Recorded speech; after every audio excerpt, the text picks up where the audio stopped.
I was in shock, actually, because I didn't fit the criteria.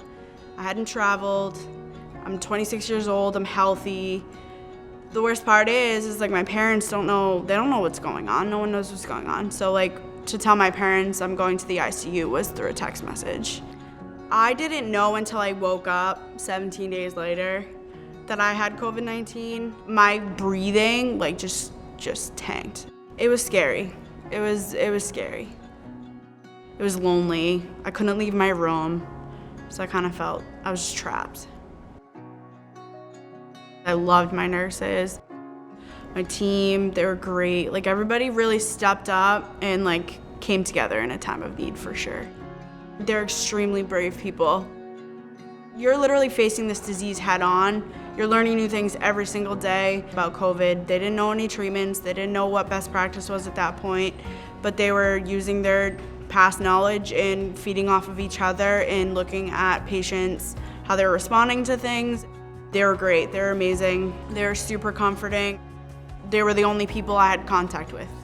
So they understood that it was scary, they were also scared.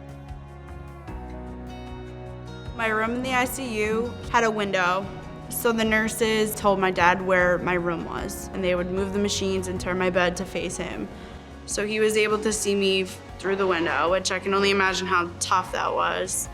Because I mean, I didn't look like me, I had tubes coming out of my mouth. I was the first case in my town.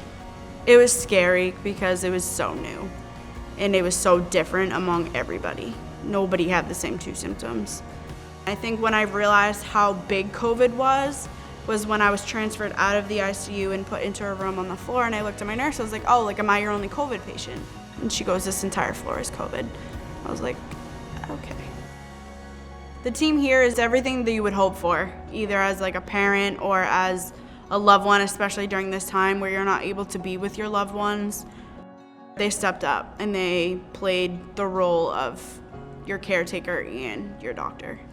I wouldn't be alive if it weren't for my team. I know that for a fact. They're the true heroes.